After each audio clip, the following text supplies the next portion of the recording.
My name's Ethan Carter. I'm 26.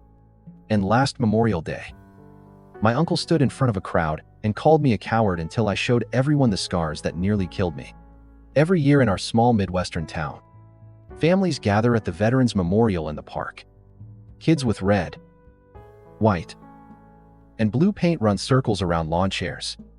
The high school band stumbles through patriotic marches. Old couples wave faded flags. On the surface, it looks like unity. Underneath, it always felt different for me. My uncle Dennis Hale, my dad's older brother, never misses it. He shows up in his worn-out army greens from the early 82nds, and chest puffed out like he's the star of the show.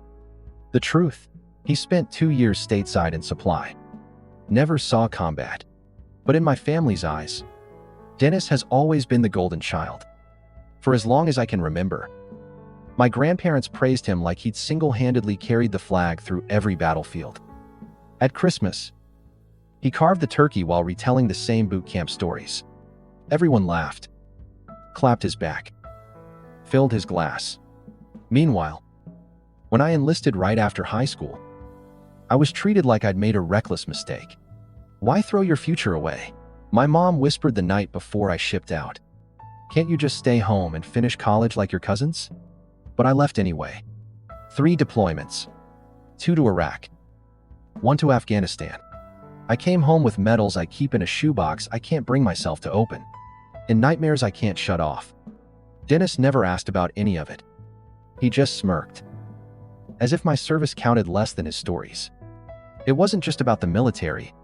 The favoritism bled into everything. When I turned 18, my grandparents promised to help both me and my cousin Nathan with college savings. When I checked my account, it was empty. They told me the money went to family needs. A month later, Nathan rolled up in a brand new car. Price tag $12. Ling ling ling. Grandpa just shrugged and said, Nathan deserves it. He's responsible. Responsible. That word burned. I was preparing for war, while Nathan was flipping his car into a ditch at a lake party. Then came the house incident. After my second tour, I thought about using a VA loan to buy a small place nearby. My dad admitted my grandparents had already loaned Dennis $4,500 that year. They can't help you right now, he said quietly. Your uncle needed it more. Needed it more. Even my little sister, Mia, overheard my aunt say once, Ethan's too sensitive. Dennis has that natural strength people respect. I convinced myself it wouldn't matter. I could carry my own weight. But deep down, it hurt more than I admitted. This year, though, I thought maybe it would change. I had just come home 3 weeks earlier. Discharge papers still on my kitchen table. A shoebox of medals shoved deep in my closet. I wore plain jeans and a black t-shirt that morning. I just wanted to blend in.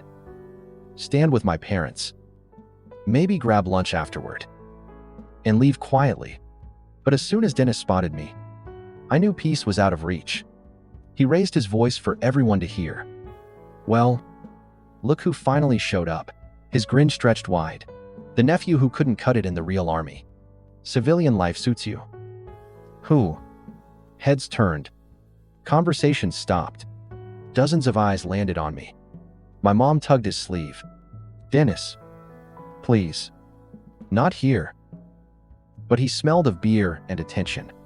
That combination always made him louder. Real men answer the call. He boomed, thumping his chest. They don't hide behind excuses. They don't let fear run their lives. I stood frozen, jaw tight, the scars under my shirt itching like fire. What they didn't know was that the chest Dennis mocked had once been torn apart by shrapnel in Kandahar. That surgeons had stitched me back together across 18 brutal hours. That every breath I take now is proof of survival. I should have seen it coming when he leaned closer. Voice dripping with contempt. Embarrassing. Dennis sneered. These are real heroes. And then there's you. The anger I'd buried for months rose hot in my throat. My hands trembled not from fear, but from the weight of silence. I knew I couldn't let him rewrite my story in front of the whole town. And that's when everything shifted. The park fell silent. Even the band faltered. Brass notes dying midair. I didn't speak. I didn't argue. I reached for the hem of my black t-shirt, pulled it up, and turned so the crowd could see. A jagged line carved down my torso like a crooked zipper. Faded puckered scars marked where tubes once entered. Smaller white dots scattered across my ribs. A constellation of metal that surgeons pulled out one shard at a time. Gasps broke the silence. A child's flag slipped from his hand. An older veteran lowered his salute and whispered, "God Almighty." I pulled the shirt back down, slow and deliberate, letting the quiet stretch until it felt heavy. Then I met Dennis's eyes. I served 3 tours as a combat medic. I said clearly, I saved lives while mortars fell. I was in the blast on Highway 17, and I'm still here because someone refused to give up on me. Dennis's face drained pale. His smirk collapsed into silence. My mom covered her mouth, eyes wide. My dad shifted, torn between me and his brother like always. Around us, murmur spread. A Vietnam vet in a faded cap muttered, "That boy was there." Another man nodded grimly. "My cousin owes him his leg." Dennis tried to recover. He laughed. "Brittle. Scars don't make a soldier. Anyone can get hurt." I didn't raise my voice. Anyone can run his mouth. Not everyone shows up. The crowd shifted. Not applause, too solemn for that. But the balance tilted. I could have walked away then. Let silence finish what I started. But I knew Dennis. He'd spin it by dinner. Twist the story until I was dramatic again. So I laid out the truth. "You called me a coward." I said, "Here's what cowardice looked like in our family." I gave them 3 pieces. First, senior year. I worked nights to save $3. $800 for trade school. 2 weeks before graduation, Mom said the money was gone. Family emergency. It wasn't. Dennis needed to float his boat payment. He promised he'd pay me back. He never did. Dennis shifted, jaw tight. That was years ago.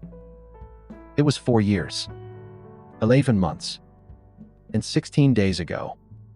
I said, "But sure." Second, before my first deployment, Grandpa promised to help with gear, boots, shears, a lamp, assistance dots total. He sent me $50 with a note, "Learn to travel light." That same week, Dennis got $1. $200 for a new smoker. Gasps rippled. My grandparents stared at the ground. Third, after my second tour, I came home to cracked ribs and a ruined mattress. I asked for the old guest bed. Aunt Karen laughed. Said Dennis was using it in his man cave. Told me I was young. I'd bounce. Dennis raised his palms. "You twist everything. Nobody meant harm." "It was harm," I said flatly. The event coordinator tried to cut in. "Let's remember why we're here." I answered. "I'm remembering the men we buried. And I'm remembering how my family calls me dramatic for speaking about it." The vet in the faded cap cleared his throat. "Son," he said quietly, "you earned your ground. Stand on it." I nodded. "I'm not here to fight." I told the crowd. "I'm here to set the record straight." Then I turned back to Dennis. "You told people I never finished training, that I shipped home early, that I chose college over combat. That's a lie. I didn't finish college because I stayed in. I came home when I got blown up." His face reddened. "I served too. Don't you dare, eh? You served stateside." I cut in. "That's honorable. But you weren't in the thick of it. And that would be fine. If you didn't wear it like a weapon." My dad muttered, "Ethan, enough." I looked at him. "No, Dad, enough is enough." The crowd held its breath. And then I dropped the breadcrumb. Dennis didn't expect. Last fall, Dennis filed for a veteran's discount on a renovation. I said, He claimed combat-related injuries. I heard him practice the story in our kitchen shrapnel near Fallujah. He's never left the country. Gasps. Sharp and immediate. Dennis stammered. You don't know what you heard. I recorded it, I said calmly. Date stamped. Along with the application. Along with the email where you asked Grandpa for his DD 214 so you could copy the format. The crowd murmured. A woman shook her head. Someone whispered. That's fraud. My mom whispered desperately. Ethan. Please. I softened my voice. I wanted this day quiet. To stand at the wall and breathe. But when you called me a coward, you dragged this here. So I'm putting it down here. I walked to the granite wall. Placed my palm against the stone. Cool. Steady. The tiny chip in the corner caught my eye again. Always there. Always overlooked. For the record, I said, voice carrying. The coward isn't the one with a chest carved open by shrapnel. The coward is the one who has to tear others down to feel tall. The crowd stayed quiet. Too respectful to clap.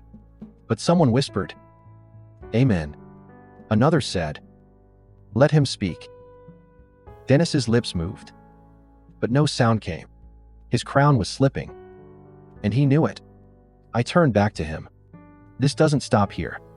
Not anymore. I drove home without turning on the radio. The road hummed beneath my tires. Steady and cold. In the back seat. The shoebox with my medals rattled every time I hit a bump. No matter how tightly I taped it shut. The sound always leaked through like ghosts, refusing to stay buried. When I pulled into my driveway, the first thing I saw was the flag hanging from my porch. Sun faded. Fraying at the edge. I'd meant to replace it weeks ago. But hadn't. The cloth flapped once in the breeze. And I just stood there. Staring. Wondering why symbols outlive the people they're supposed to honor. Inside, I dropped my keys, opened my laptop, and stared at the email from Elise. The scanned loan application filled the screen. The first glance looked official bank seals. Headers. Proper formatting. But then my eyes caught on the signature. Ethan R. Carter. The middle initial wasn't mine. I've never used an R. Dennis always did. He signed birthday cards. Checks. Even Christmas tags that way, love. Dennis R. He'd left his mark right there on my name. I zoomed in. The R curved exactly like his. Not careful. Not subtle. Arrogant. He assumed no one would notice. I dragged the file into a new folder I labeled receipts. Then, I dug into my old emails. 3 months back. I found it a PDF draft application Dennis had sent my dad. I opened it. Same template. But the story was different. He claimed fractured vertebrae during training. By the final version, it had escalated to shrapnel near Fallujah. He hadn't just lied. He'd upgraded his own heroism. My stomach knotted. Dennis didn't just spin stories at cookouts. He was forging mine into his lies. I should have expected it. My phone buzzed. A text from Mia. Mia, you okay, me? Not really. Mia, I heard Dad talking to Uncle Dennis in the parking lot. He said, We've got to keep this out of sight. Be careful. Keep this out of sight. Same story. Different year. I opened a new folder. Operation Clean Break. Dramatic. Maybe. Necessary. Definitely. I started dropping in every file emails. Scans.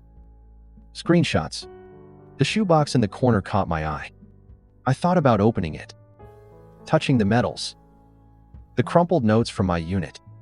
My chest tightened. Not now. Evidence mattered more than memories. I called Elise. If Dennis used my name once, he's probably done it before. Can you check? Her pauses stretched. Officially. I shouldn't. But, off the record, yes. There was a smaller credit line last year. 12,000. Opened and closed fast. The repayment trail looked strange. 12,000. I repeated. The exact number my grandparents gave Nathan for his car. History didn't repeat, it rhymed ugly. Elise lowered her voice. Ethan, you need to move carefully. Paper trails don't just expose him. They can pull your whole family in. That night, Dad called. Come over. Just family. We need to talk. He hesitated, but part of me still believed if I showed them the proof, if I laid it bare, they'd finally side with me. Their house smelled the same lemon cleaner and old wood. Mom sat at the kitchen table, both hands wrapped around an empty mug. Dad leaned back, arms folded. Dennis sat like it was his throne, smirking. Well, Dennis said as I walked in, here comes the hero with his folder of fairy tales. I set the folder on the table and slid the forged application across. Fairy tales don't come stamped with bank seals. Dad frowned but didn't touch it. Mom shifted uncomfortably. Dennis laughed. You think that proves anything? Anyone could have typed my name. I met his stare. Anyone didn't. You did. His smirk thinned. And what are you going to do? Call the cops, tell the town your uncle stole your identity? Nobody will believe you. You've always been dramatic. Sensitive. That word again. Sensitive. Like it excused everything. Mom whispered. Please. Both of you. Not here. But the dam had cracked. I looked at Dad. Tell me you know I didn't sign this. He worked his jaw. Said nothing. Dennis leaned back. Satisfied. See? Even your own father won't back you. He knows families survive by keeping things quiet. I should have walked out. Instead, I said, you want Kiat, fine. But first let's talk about the 12 grand from last year. You remember that one? For the first time, Dennis flinched. Just for a second. His mask slipped. That was all I needed. I gathered the papers back into the folder, slung my bag over my shoulder, and headed for the door. Dad called after me. Ethan, wait. I stopped. Hand on the doorknob. You can stand with the truth. Or you can stand with him. But you can't do both. The screen door creaked behind me, closing like a gavel. The pounding came the next morning. Not a knock. Heavy, impatient thuds. I pulled on my black t-shirt, scars tugging under the fabric, and opened the door. Two men in suits stood on my porch. Not police bank men. Ethan Carter, the taller one, asked. Yes. He flashed a badge-shaped card. Lakeside Savings, Risk and Compliance. We need to talk about a loan in your name. He said. May we come in? I let them. At my kitchen table, the stockier one spread out a folder. 48,000. Approved 2 weeks ago. You were listed as co-signer. Is this your signature? He slid a page toward me. I didn't need to squint. That same fake flourish. That same R. No. I said. That's not mine. The tall one studied me. Do you know who might have used your information? I laughed once. Bitter. Yeah. My uncle. Dennis Hale. The men exchanged a glance, like they'd suspected it. Do you have proof? The stocky one asked. I opened my laptop and pulled up the emails from Elise, the draft, the final application, the mismatched signatures. They leafed through. Nodded. This is serious. The tall one said. If this goes forward, every financial tie your family has will be scrutinized. Taxes, loans, assets. I leaned back. Then pull the thread. See where it leads. His eyes flickered. Most people try to protect family, even when it burns them. Most people didn't come home to find their uncle's lies stapled to their name. I said. They packed their folder. We'll be in touch. When the door shut, I sat there in silence. Vindication hummed in my chest, but so did dread. I wanted Dennis exposed. But if they kept digging, how far would it spread? By afternoon, whispers had already turned into wildfire. Mia texted me screenshots from town Facebook groups. Did anyone see what happened at the memorial? Ethan Carter called out Dennis Hale in front of everyone. Heard Dennis forged some loan papers. Fraud? Anyone know? That medic kid thought he was the screw-up. Guess not. The comments piled up. Some defended me. Others defended him. The tide was turning, but messy. That evening, Dad called. His voice was taut, strained. Ethan, you have to stop this before it destroys us. Destroys who? I asked. The family. He snapped. Your mother's sick with worry. Your grandparents are humiliated. You've made Dennis look like a criminal in front of the entire town.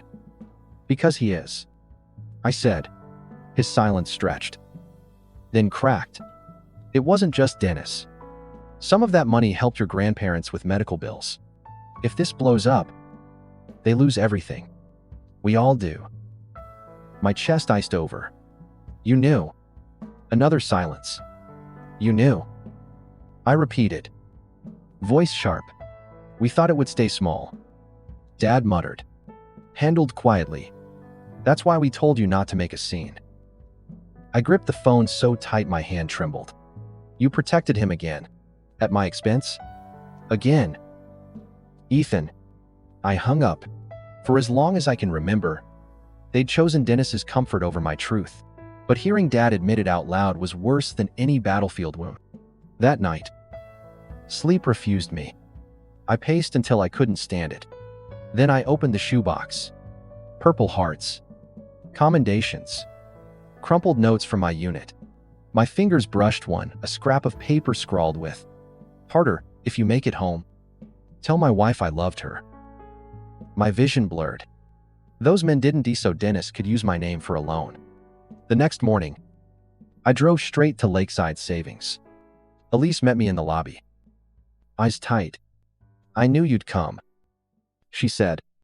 She led me into a small office and slid a thick stack across the desk.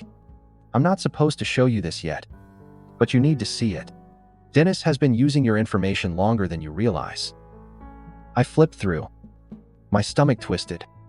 A credit card maxed at $7. Lambe. Paid off with cash deposits. A personal loan for $5. 000 defaulted. Then mysteriously settled. A store credit line in my name.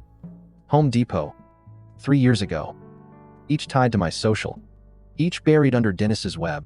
How I whispered. Because your family covers for him.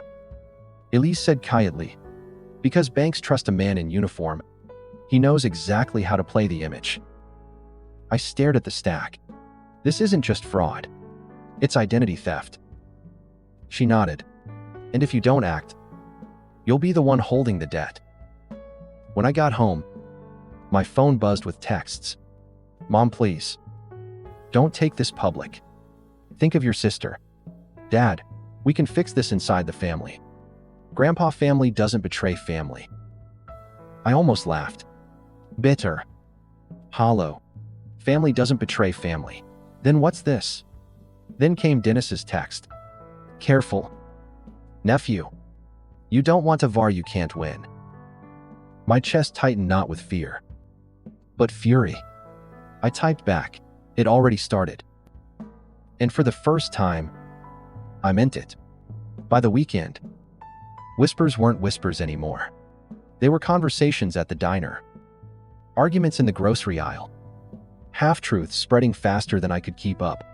In a small town, you don't control the story. The story controls you. And Dennis was losing his grip. Friday night was the American Legion fish fry, the town's weekly ritual. Fried cod. Cheap beer. Raffle tickets. Stories that got bigger every year. I hadn't gone in ages.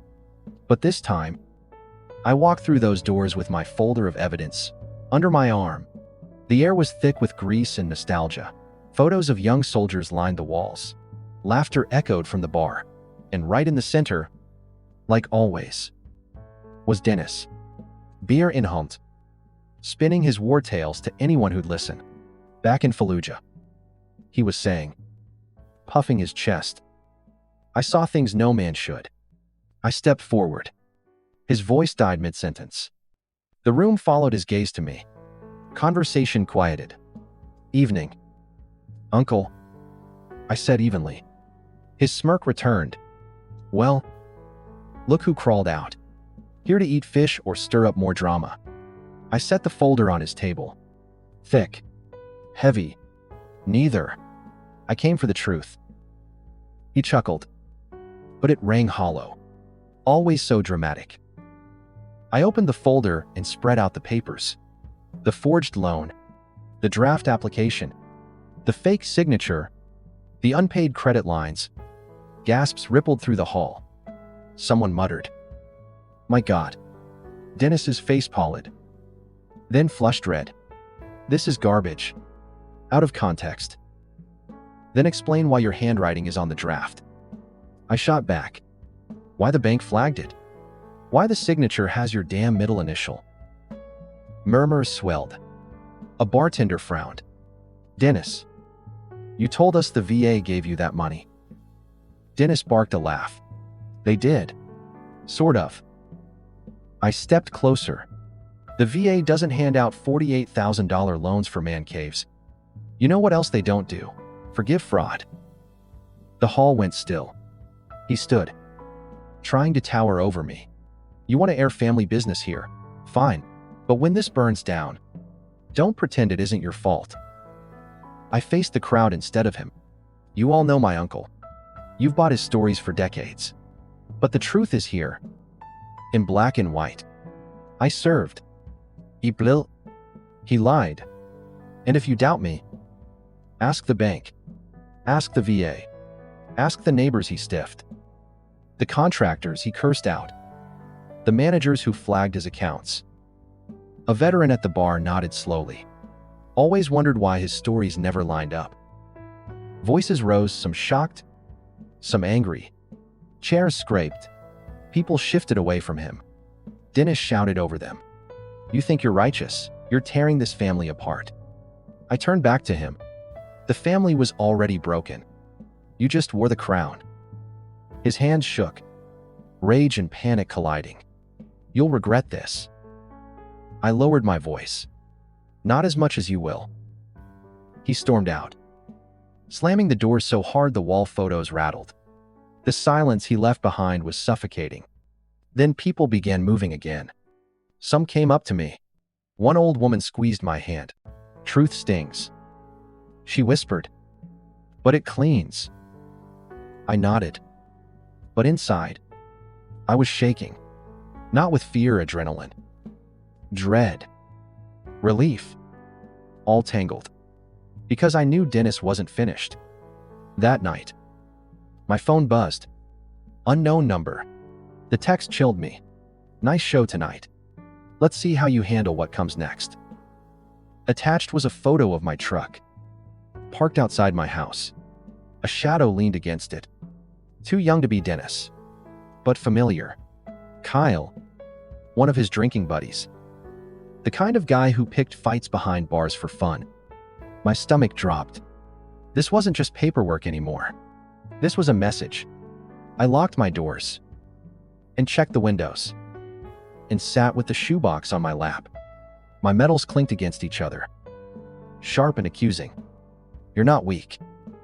I whispered to myself. You're not dramatic. You're not alone. But deep down, I knew the fight had left the Legion Hall and was coming straight to my doorstep. And the next move would drag the entire family into the light whether they wanted it or not. The photo of my truck sat in my mind all night. Every creak of the house made me flinch. Every shadow outside felt longer than it should. By sunrise, I knew Dennis wasn't crawling away. He was cornered. And a cornered man lashes out. Mia showed up early. Hair pulled back. Eyes red. He's losing it, she said before I could even ask. Uncle Dennis was at Grandma and Grandpa's last night. I heard him screaming through the phone. He told them if they don't back him, he'll drag them down with him. Said he's got dirt on everyone. What kind of dirt? I asked. She hesitated. Tax stuff. Loans. He hinted that Grandpa hid money. And that Dad signed papers he shouldn't have. I leaned against the counter, chest tight. All those years of favoritism, it wasn't just love. It was leverage. Dennis had wrapped chains around them, one signature at a time. Mia's voice cracked. He's using all of us. I nodded slowly. And now he's running out of rope. That night, he sat at me desk. The folder of receipts open. The evidence was undeniable. Fraud, identity theft, forgery, enough to bury Dennis. But if the investigators dug deeper, my parents and grandparents could get dragged too. For years, I thought silence meant loyalty, but silence had only fed him. I thought of the granite wall at the memorial. The names carved in stone, men who gave everything without asking for applause. My chest ached with the memory of their faces. Hernandez, Cole, Madsen. They didn't die so my uncle could forge paperwork and play hero. So I made the call. Monday morning. I walked into Lakeside Savings with the folder under my arm. Elise was waiting. "You're ready?" she asked quietly. I nodded. More than ready. In a small office, 2 compliance officers sat with their notebooks. I laid the folder on the desk and pushed it toward them. "This is everything," I said. "Drafts, signatures, recordings. I want my name cleared, and I want this investigated." They paged through the stack. One officer exhaled slowly. "Mr. Carter, this isn't just evidence. This is a roadmap." "Then follow it," I said. By Wednesday, the local paper hit doorsteps. "Local man under investigation for veteran loan fraud." They didn't print my name, but they printed Dennis's, and in a town like ours, everyone knew the connection. The reaction split the community in two. At the diner, and strangers nodded at me, quiet respect in their eyes. At church, people turned away. My phone lit up with calls I ignored. Dad's voice on one voicemail. "You've ruined us." "Ethan, do you even understand what you've done?" Mom sobbing on another. "Please, just retract it. Think of Mia. Think of us." Grandpa's text, "Family doesn't betray family." I stared at it until my throat closed. "Family doesn't betray family," I whispered. "Then what the hell have you been doing to me?" The showdown came sooner than I expected.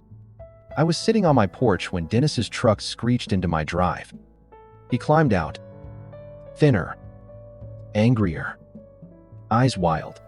"You think you've won?" he spat, storming up the steps. "You think you can humiliate me in front of everyone?" I stood. Steady. "You humiliated yourself." His finger jabbed my chest. "I made this family. I kept them afloat. You think you're the hero, you're the reason they'll lose everything." I held his gaze. "No. They'll lose everything because they let you use my name. My life. Like it was yours." For a moment, his bravado cracked. It looked smaller. "Disperate. They'll hate you for this," he hissed. "When the dust settles, they'll hate you." "Maybe," I said. "But at least they'll hate me for telling the truth, not for living a lie." His jaw clenched. He turned, stomped back to his truck, and roared down the street. I knew then his story was finished. Weeks passed. The investigation deepened. Accounts froze. Papers surfaced. My parents stopped calling. My grandparents cut me off. In their eyes, I'd burned the family tree to the roots. But out in town, things changed. At the grocery store, a veteran I barely knew clapped my shoulder and said, "Took guts, son." At the park, a child handed me a tiny flag and whispered, "Thank you." For the first time in years, my chest felt lighter. Not healed, not whole, but lighter. One evening, Mia sat with me on the porch, watching the sun bleed across the sky. "Do you regret it?" she asked softly. I thought about the shoebox upstairs, the medals, the scars, the friends I lost, and the truth I'd finally spoken. "I don't regret the truth," I said. "I regret how long it took me to say it." She leaned her head on my shoulder. And for once, silence didn't feel like a prison. So now I'll ask you the same question I've been asking myself since that day at the memorial. Was I right to expose my family? Even if it burned every bridge, or should I have stayed silent? Protecting the people who never once protected me. What would you have done? Story 2. I gave my fiancée a surprise dream. To the soul. A honeymoon. In front of her family, she burnt the tickets and labeled them sad loser trash. Unlike you, my ex understands what true romance looks like. She had no clue what was going to happen after I went. Reddit. Hello. At her sister's party, my fiancée made fun of the honeymoon vacation I had saved 8 months for, and then revealed she was going to Italy with her ex. The issue is that when you're the person who handles everyone's papers for free, it didn't work out well for them. I'm Nick, a 32-year-old man. For 7 years, I have been handling permits in Denver, instead than letting your building project languish in some bureaucratic black hole. I'm the man who gets it approved by the city. It's not a glamorous career, but it pays well.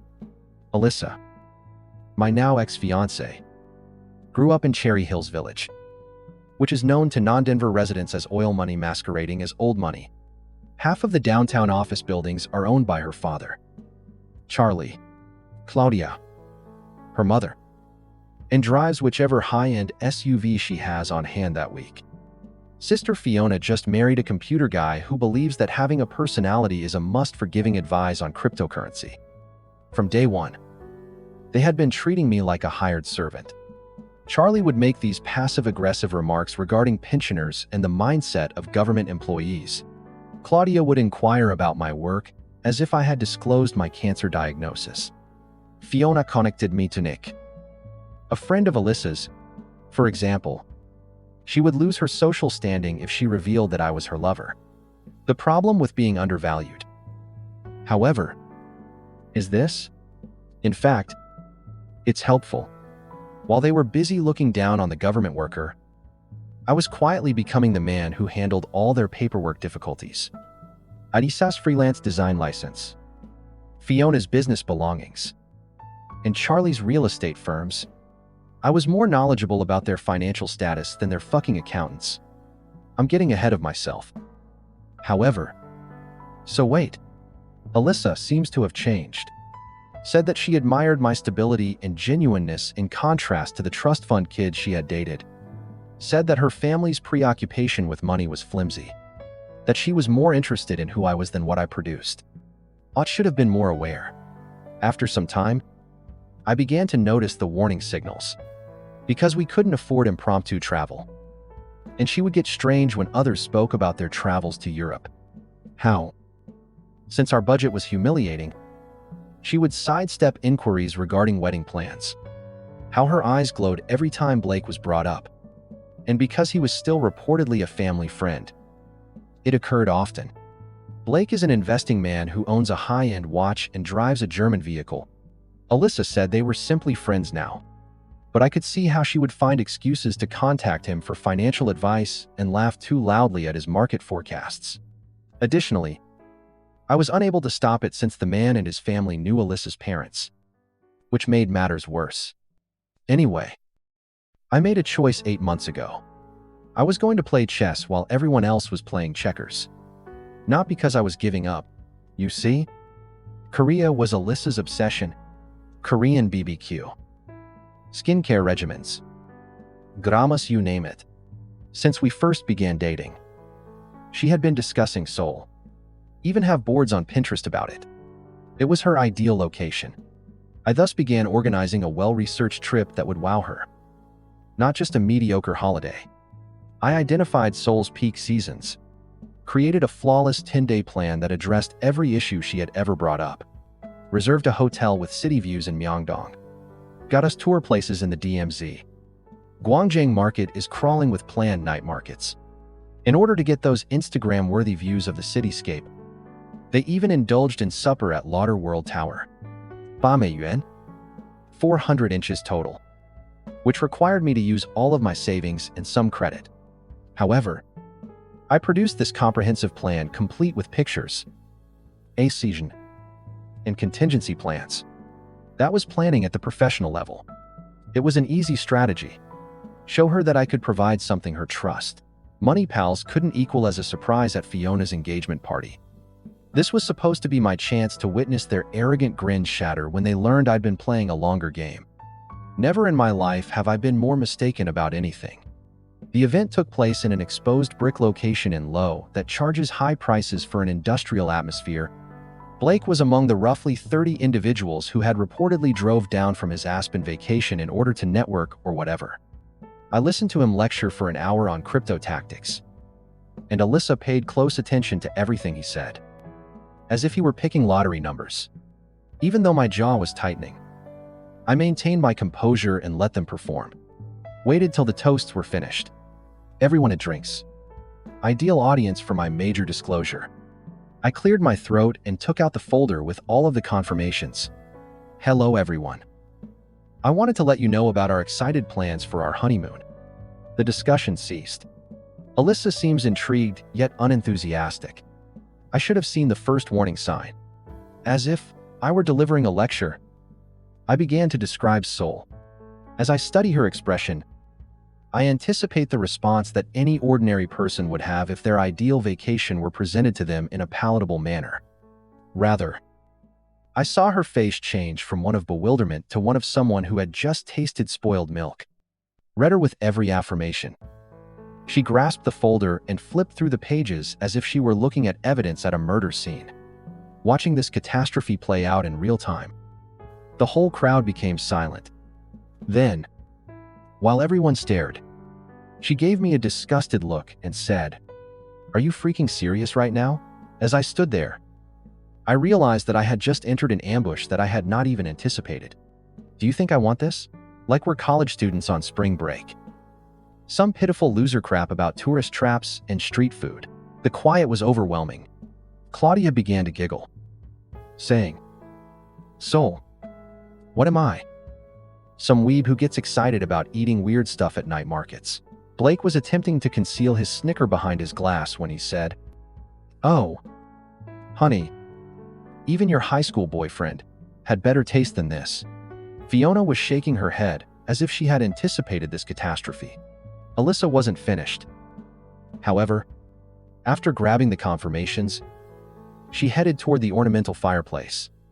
She turned to the audience and said, "You want to know what real romance looks like?" Then made eye contact with Blake. "Babe, tell them about the proposal for the Amalfi Coast." This lady just called her ex-babe in front of her fiancé in front of 30 people with zero shame. Blake stood up, now rather intrigued. "Well, the resort on the cliff in Positano, with the infinity pool and view of the Mediterranean was what I had in mind." "You see," Alyssa whirled back at me. "That's how you organize your ideal honeymoon. Not this bullshit about anime conventions." My ambitions were put on hold by her. "Your pitiful dreams are over." Everyone at the party began to applaud. She received a standing ovation from 30 people for brutally destroying me. From the shock, I simply stood there watching 4 years of my life and every dime I'd saved burn up in physical flames. Rather of losing it or being emotional. Something just clicked. I added, "Enjoy the show," in a level voice. After that, I left. I was followed to the parking garage by Mason. He is the only good person at the party and my closest buddy. He always takes pictures as he records everything. He seemed shell-shocked.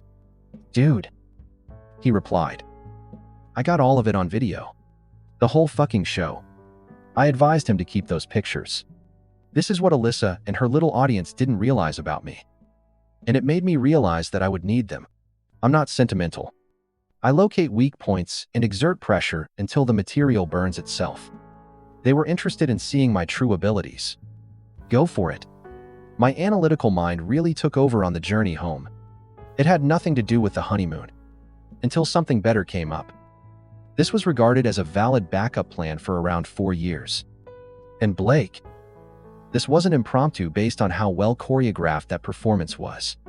They had been preparing this departure strategy. I had just provided them with the ideal public justification to make advantage of it.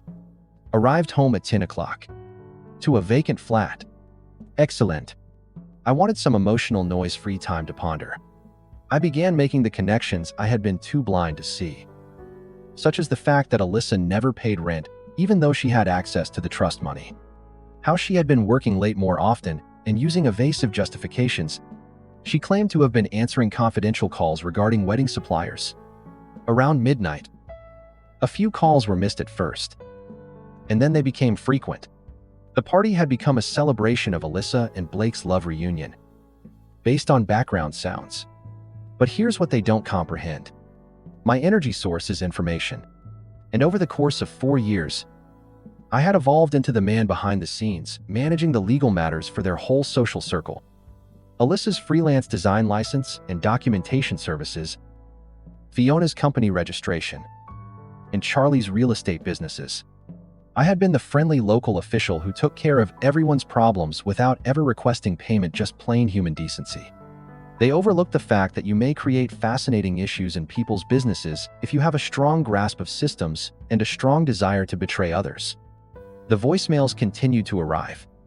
Alyssa went between defending her behavior and becoming defensive when even she saw how irrational her justifications were.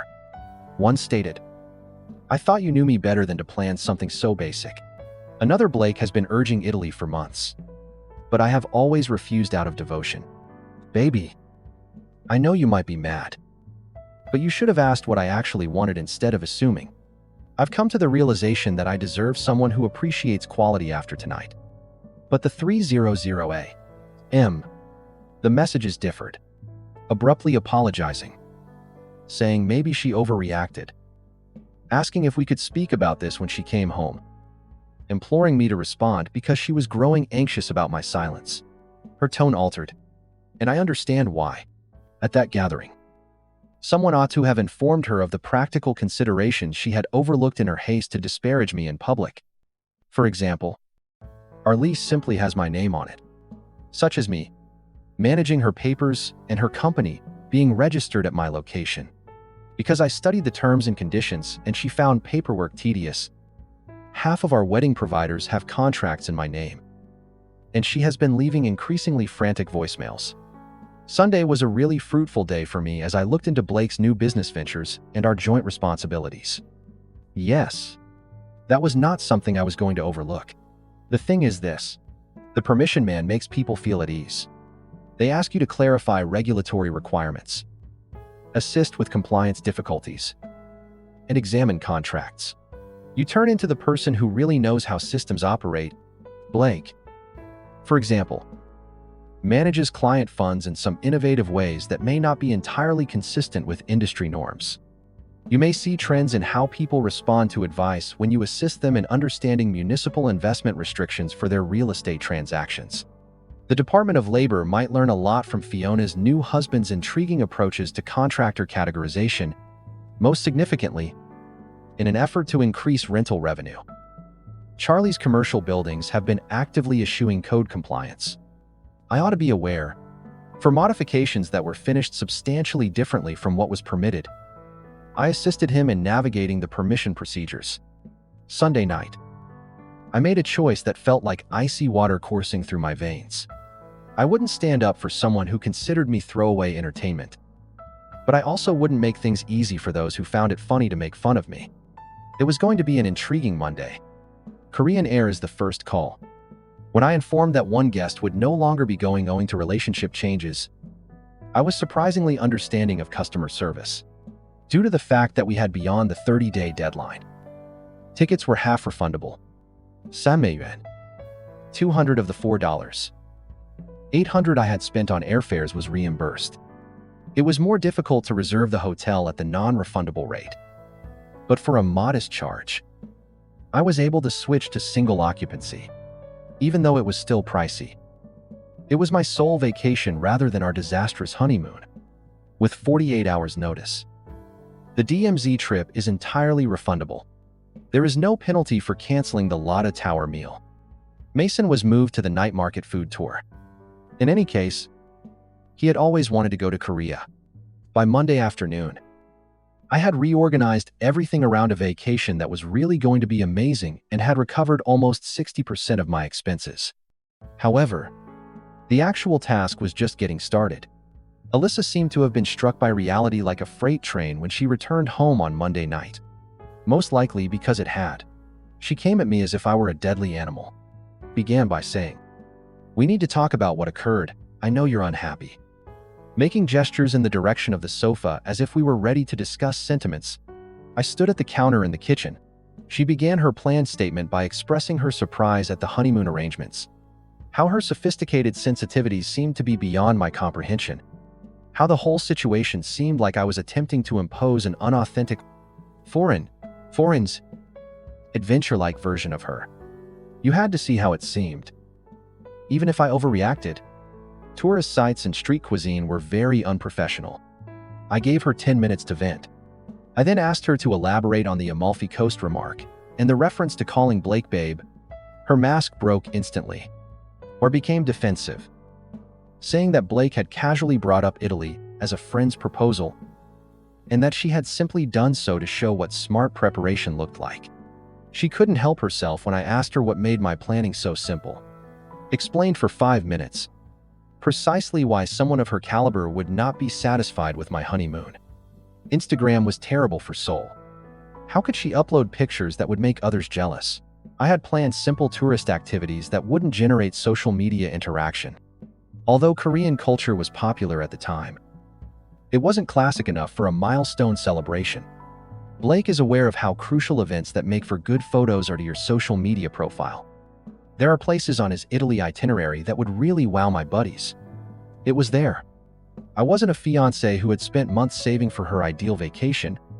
I was a fiancé who failed to see that her aspirations should be ostentatious and glamorous rather than sentimental or profound.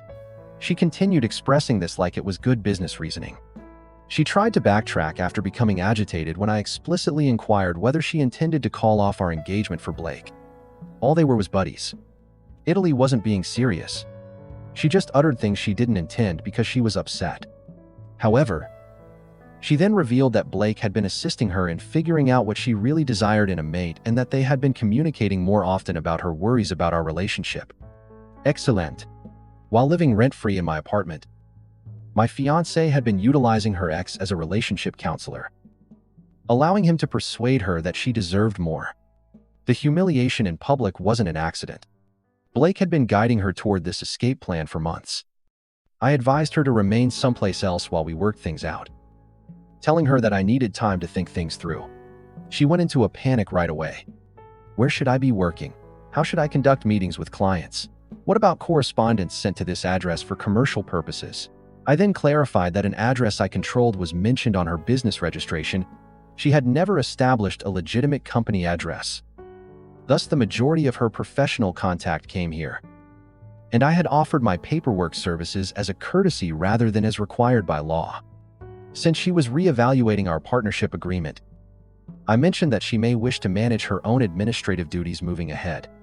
She became upset and insisted on knowing whether I was threatening to ruin her company out of retaliation. I wasn't threatening anything. I was simply letting her know that she may want to think about the real-world effects of whatever choice she was making for our future. I called her after she went to stay with her friend Sarah. I started by telling our landlord that my roommate's circumstances were changing and verifying the requirements for single occupancy. Next, to wedding suppliers, at least those I have a deal with. The most crucial call was to Alyssa's largest customer, a marketing company that gave her a reliable source of cash. I identified myself as her current registered agent and that they may want to check the terms of the contract and the payment methods because of company restructuring. As it happened, they had been worried about Alyssa's dependability lately. In any case, they were intrigued to find out that her firm registration may be going through administrative changes. Around 11 p.m., Alyssa phoned. Outright hysterical, she had been called by a customer who wanted to know more about her company's situation. She was accusing me of undermining her career and demanded to know what I had told them. I clarified that I was doing my responsibilities as her registered agent. She should manage her own company infrastructure first if she wished to manage professional interactions on her own. I don't take calls from individuals who publicly embarrass me for amusement. But she hasn't stopped since. I'm working hard to be ready for the next part of my answer. I will be removing my address from her business license and resigning as her registered agent tomorrow. Perfectly legal. Perfectly professional. And extremely heartbreaking to someone who never cared to understand how her own company worked. Mason arrived on Tuesday with beverages in a folder that resembled a case file from a federal inquiry, saying, "Dude, you need to see this stuff." He spread pictures like a detective across my kitchen table. I got everything. The whole performance timestamped with clear shots of everyone who was laughing at your expense. The pictures were awful. My honeymoon plans are on hold because of Alyssa. The audience cheered my embarrassment. Blake's arrogant look. In fact, Claudia was laughing and pointing. Mason had a comprehensive list of all the witnesses and had recorded the whole incident from several perspectives. I've been making inquiries. This was not an impromptu moment. This hit was prearranged. For weeks, Fiona has been warning people that you were about to humiliate yourself with a pitiful proposal update that would finally reveal your true nature. For weeks, they had been preparing for this ambush. For optimum entertainment, they had planned their reaction, arranged their audience, and staged my annihilation. After I departed, Mason took out other pictures from his phone that seemed to show Alyssa and Blake having a very private moment near the bar. I also received a video. Even if the audio isn't flawless, you can see enough to know precisely what occurred. We built a timeline and examined everything for an hour. Mason's meticulous record-keeping had produced an impeccable account of deliberate humiliation. I submitted my resignation documents as a registered agent to the state on Wednesday morning. Changes in commercial ties are always handled according to standard practice. Instant processing of the forms meant that a crucial component was now missing from Alyssa's company registration. Additionally, I informed her via certified letters that I was no longer taking legal paperwork on her company's behalf at my flat, which was her business address, with quick effect, just to make sure she gets the right notice. She copied her largest customer. Then, about the lease, I gave Ryder Properties a call. I clarified the conditions for single occupancy and said that my roommate's position was changing. In fact, the property management was helpful. It seems that they would rather deal with a single, accountable renter. In any case, I gave Alyssa a formal notice at Sarah's that afternoon. Extremely professional, strictly adhering to Colorado's residential tenancy requirements.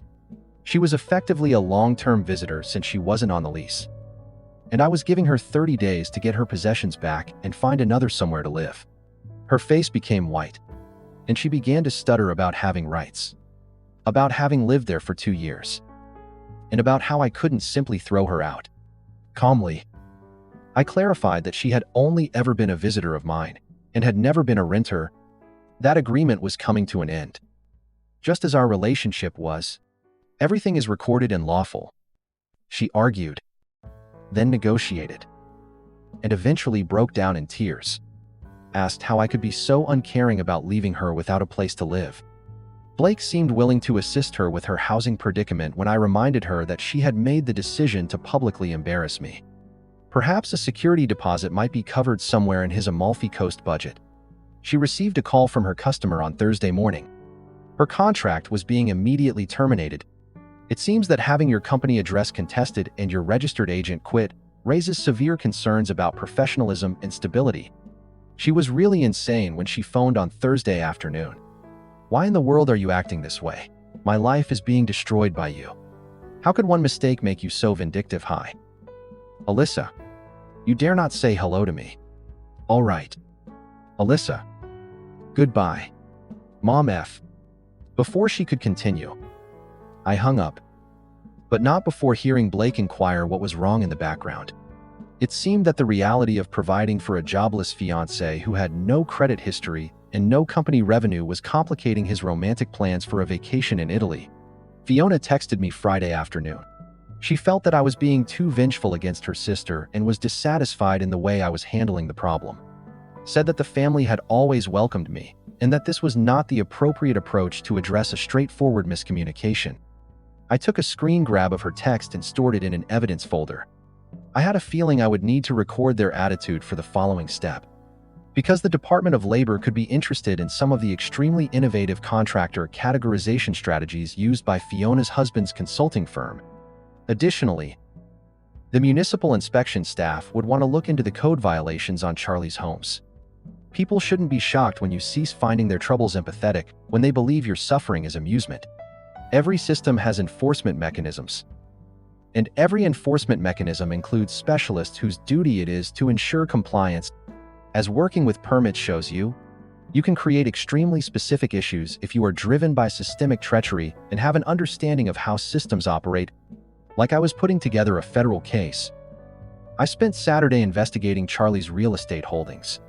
Once you know precisely where to search and what questions to ask, it's amazing what you can find in public records. Charlie has shown to be quite inventive when it comes to code compliance throughout the years. Permits for small-scale remodeling somehow led to significant structural changes. Completed safety assessments were never carried out. Despite being put on paper, fire safety equipment is inexplicably missing from real houses. I toured several of his homes for official paperwork, simply filming from public spaces. Emergency entrances that were blocked, apartments with gas appliances and carbon monoxide detectors that were absent, and electrical panels that didn't match the allowed requirements.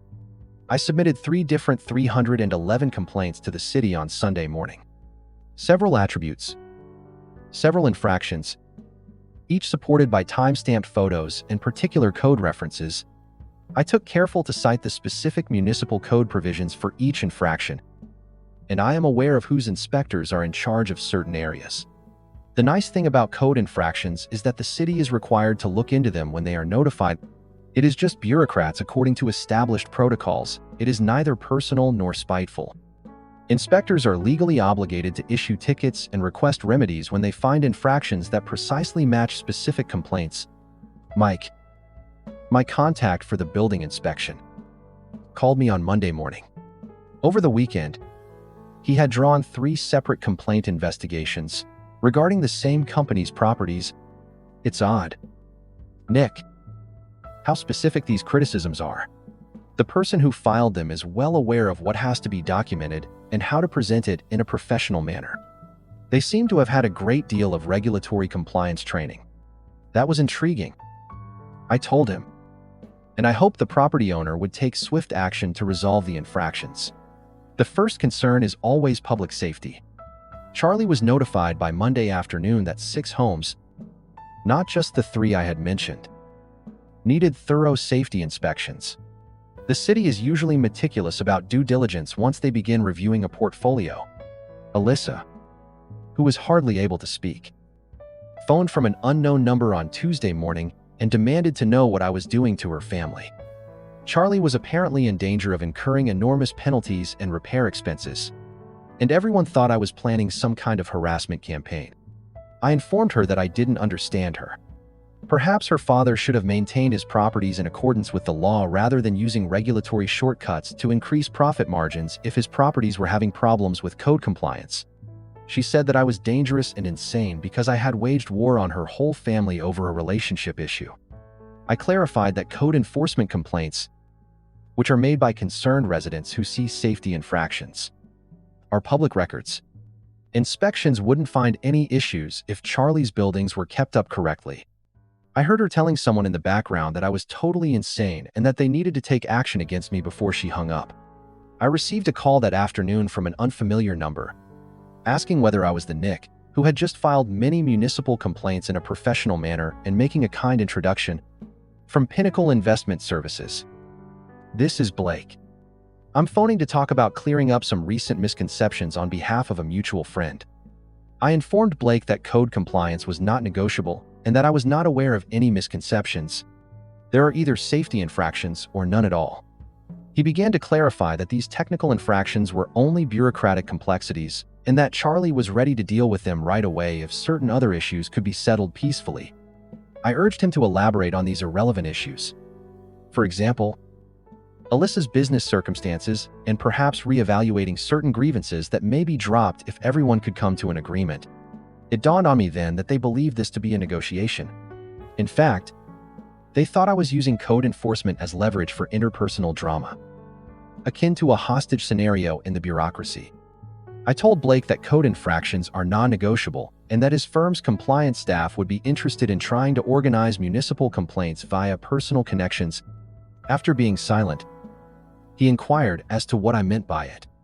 I proposed that we have coffee together to talk about his company's customer relationship management rules.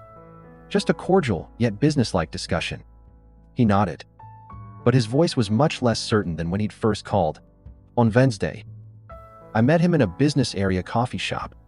He arrived just as the entitled investment banker had been cast in central casting, began telling me that he was processing some challenging feelings and that everyone was under stress because he valued the relationship that Alyssa and I had developed. Relationships, however, may sometimes develop organically. Look, he responded, I understand. Although no one likes to feel replaced, some relationships are just stronger than others, and arguing over that is unfair to all parties. I allowed him to give his prepared statement, in which he described how he and Alyssa had reunited because of their mutual admiration. I questioned him about his client's suitability documentation criteria once he had concluded his rambling. His self-assured face instantly changed, said that I had recently been interested in the criteria for investing compliance, especially with relation to portfolio suggestions that can put advisor compensation ahead of client goals. Just someone who works with regulatory frameworks all the time and has a broad professional interest. He lost the color in his face. What do you mean exactly? Not making any inferences. Just pointing out that, particularly for someone in your position, financial services compliance is much more complicated than relationship turmoil. These days, regulatory bodies take the criteria for appropriateness extremely seriously. In an attempt to become better, he inquired as to how I would be aware of investing restrictions.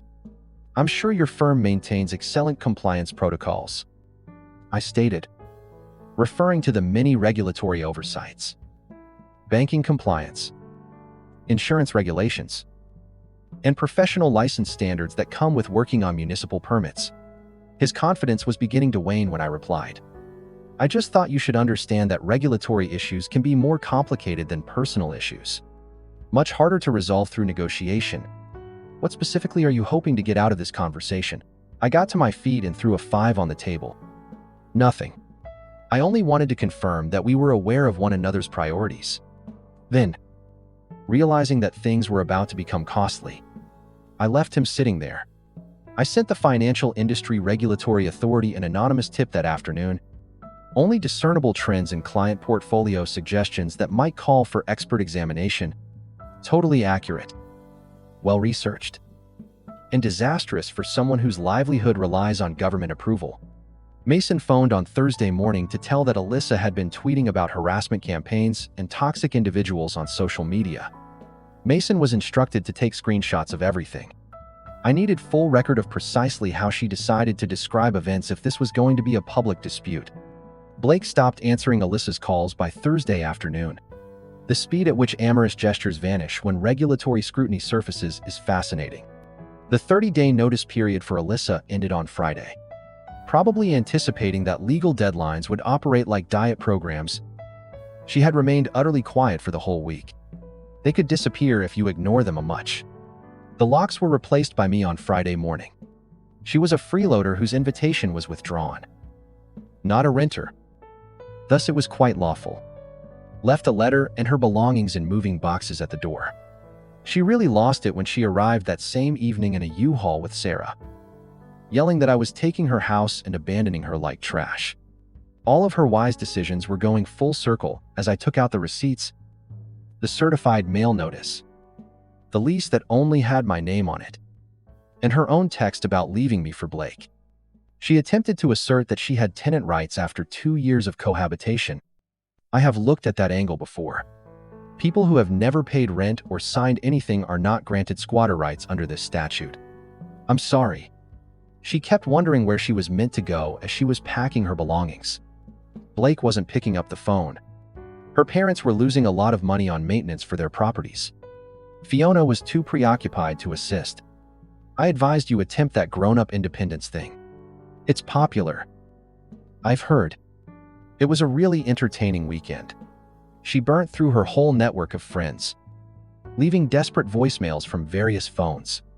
As it happens, no one wanted to take in a jobless lady who was having a public breakdown. The greatest thing is that her narrative took a radical turn. She was no longer rejoicing at being free of the dull employee.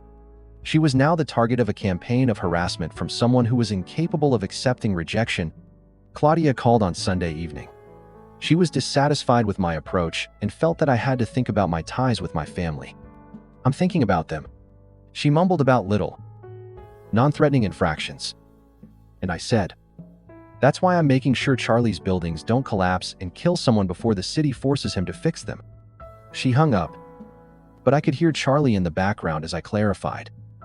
That's literally what they said about the building that pancaked in Florida. Who makes complaints about family members? Idiot. The kind that recalls you're not family. I sent some more paperwork on Blake's imaginative client suggestions to F on Monday morning. I was well aware of the material that would pique their curiosity. In order to share the rent, Alyssa worked retail in Cherry Creek and lived with some acquaintances in Aurora by Monday afternoon. Her design firm had utterly collapsed. No infrastructure, no customers, and no registration. For peanuts, the engagement ring was pawned. It turns out the cubic zirconia in an antique setting was Blake's family treasure. Her jewelry was also bogus. The second, Blake disappeared. FAENARA. I began posting queries.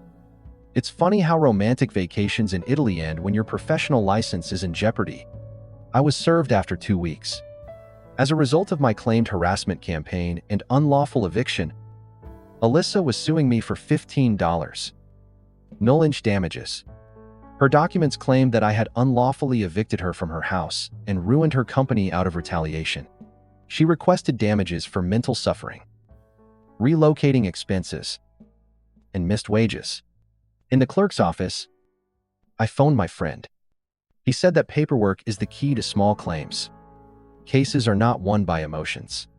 Documentation does. A federal prosecutor would be envious of the defense I developed. Legal citations for everything. Index tabs. And a 3-ring binder. Lease paperwork. Resignation forms for registered agents. Etc. It was court day. As if I were going to make a case before the Supreme Court. I arrived with my binder. Sarah and Alyssa arrived with no planning. Just 20 minutes of sobbing about our romance and how I had destroyed her life. No paperwork. No investigation. The judge seems to have heard this song many times. I opened the binder when it was my turn. Simple timeline. Your Honor. According to many witnesses, the connection terminated. Business services were discontinued in accordance with state legislation. Colorado laws enforce the lease. Code complaints submitted by citizens who are worried. I was halted by the judge. For each of these statements, do you have supporting documentation? I gave the binder to her. Everything has an index. Page 47 is where legal citations begin. Alyssa writhed as she flipped through for 10 minutes. You could see the precise instant the judge recognized that this was not a romantic drama. This case involved compliance. Do you have any records proving you were a legitimate renter? Miss Mercer. After 2 years of living there and paying for food, Alyssa began to ramble. She was interrupted by the judge. Utility bills in your name, lease agreements, rent receipts, and radio silence. The court decided in my favor in every case since Alyssa had never bothered with tedious tasks like establishing legal rights. Alyssa has no harm. I was given court costs. Alyssa made one more attempt at guilt-tripping outside the courtroom. I couldn't believe I was taking money from someone who was already having difficulties for such trivial reasons. I mentioned the court charges are $347. Not as much as I paid for my own hotel deposits. Much less than the wasted honeymoon preparation you caused me. What's the matter with you? She cried. How can you treat someone you say you love so callously? I felt nothing at all when I looked at this lady who was homeless, poor, jobless, and had been dumped by her investment banker. Nothing. I fell in love with a fictitious character. Your life wasn't destroyed by me. I just quit constructing it for you. She continued to weep. I don't deserve all of this. But I did make a mistake. You're being very mean. You do. Indeed. That was our last conversation. 3 months later, Mason and I struck Seoul, with someone who really wanted to be there. The vacation I had planned for Alyssa ended up being amazing. Every location on my itinerary was destroyed by us. Night markets, rooftop restaurants with crazy city views, and my DMZ tour. For the first time in months, I was able to relax as Mason was snapping pictures like a crazy person. The walking, the language barrier, and the fact that the street food doesn't look good enough for Instagram would have made Alyssa unhappy. I received the information from Denver as we were enjoying some delicious Korean BBQ on Hongdae. FINRA completely devastated Blake. His business revoked his investing license, imposed severe penalties, and issued a formal reprimand. The dream of the Amalfi Coast was canceled for good. Charlie was bleeding out $200. 0 inches penalties and repairs. A number of rental flats were condemned. When he was forced to adhere to real construction regulations, his slumlord empire suddenly became much less lucrative. The Department of Labor was looking into Fiona's husband's inventive contractor categorization schemes. Additionally, Alyssa's design company never recovered while she lived with roommates in Aurora and worked retail in Cherry Creek. She attempted to start again under a different identity, but she lacked customers, a portfolio, and references. The highlight was when Claudia texted me as I was tearing down Galby. Given your extensive knowledge of these systems, would you think about assisting the family in resolving these regulatory concerns? Mason about died laughing when I showed him. My response: I'm in Seoul right now.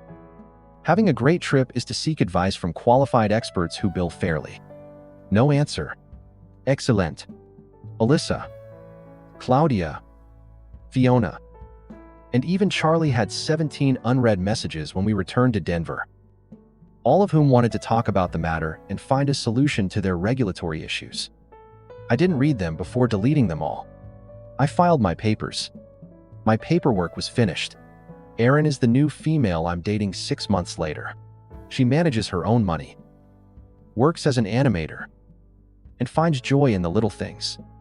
I saw familiar blonde hair at the hostess station when we were eating supper at this Korean BBQ restaurant in Cherry Creek.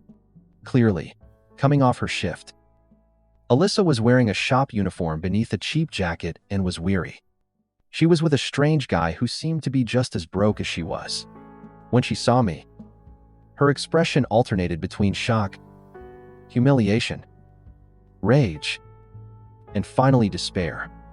I've seen her approach our table after explaining something to her date. Is she there? Erin muttered. Yes. This ought to be enjoyable. With that phony, self-assured grin individuals wear when they're about to cause a stir. Alyssa strode up. Okay. Nick and his friend. She evaluated Erin as if he were a rival. Do you like Korean cuisine? How far-flung? Astute enough to allow insane individuals to speak to themselves. Erin remained silent. I've heard that you visited Seoul, Alyssa added, raising the volume. It must have been pitiful to eat just street food. Oh, what a wonderful vacation. I had a great time with Mason. I spoke in a completely flat tone. A lad's excursion. Huh, what a tragedy. Blake and I had a great time in Italy. You know, there was nothing wrong with the Amalfi Coast. I took a quick look at her retail attire. What time was that? Her face broke. Alyssa went utterly crazy as Erin muttered. Didn't you say he lost his job and the Italy thing got canceled? I apologize. But who the devil are you to make remarks about my relationship? The whole diner could hear her scream. Erin blinked. You're disturbing our supper. And I'm his girlfriend. At that point, Alyssa lost it. A girlfriend? Oh, dear. The kind of psychopath you're dating is unknown to you. My whole family was ruined by him. Dead quiet. The servers have frozen. It destroyed my company. Got me kicked out. Caused damage worth thousands of dollars. I didn't want to marry him. That's why.